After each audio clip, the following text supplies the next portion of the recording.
Daniel Padilla at Andrea Brillantes inuulan ng batikos. Basag na basag matapos umamin si Catherine Bernardo patungkol sa paghiwalay nila ni Daniel Padilla.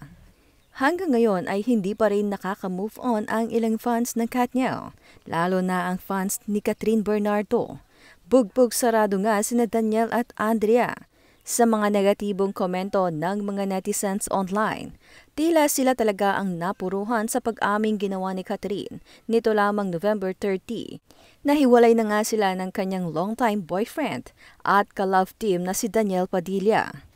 Karamihan sa mga ito ay naniniwala na pinagtaksilan o nag-cheat si Daniel Padilla kay Kat, kaya sila tuluyang naghiwalay at itinuturong ang dahilan ay ang ex-girlfriend naman ng PBA player na si Richie Rivero, kahit wala pa naman talagang masasabing solid na ebidensya patungkol dito. Kung ano-ano nang ang haka-haka ang lumalabas patungkol kina Andrea at Daniel at pinag-uugnay pa ang kanilang mga larawan. Maging ang kanilang mga previous interviews, videos, and photos ay naungkat rin. At dahil nadamay na nga si Andrea sa hiwalayan ng Katniel, may mga nagkomento na parang nakaganti na raw ang ex-boyfriend niyang si Richie Rivero sa kanya. Ayon pa sa ilang netizens ay nangyayari na rin daw ngayon kay Andrea ang naranasan ni Richie at ng beauty queen na girlfriend nitong si Laren May Bautista mula sa mga bashers noong umamin ang dalawa na magjowa na nga sila.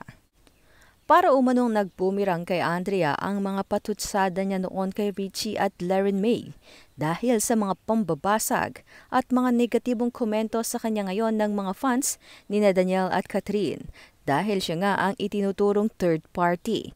Ngunit ayon naman sa ilang sources na malapit kay DJ ay nagsabing friends lang naman daw talaga si DJ at si Blythe. Malisyoso lang daw talaga ang ibang tao na nagbibigay kulay sa friendship nila.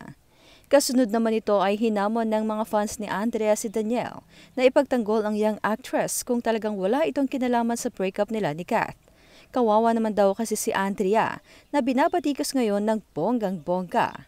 Ayon sa isang supporter, dapat magpakalalaki si DJ. Magsalita rin siya kung walang kasalanan si Blythe. Kawawa naman yung tao. Pero kung totoo, aminin na rin niya para magkaalaman na.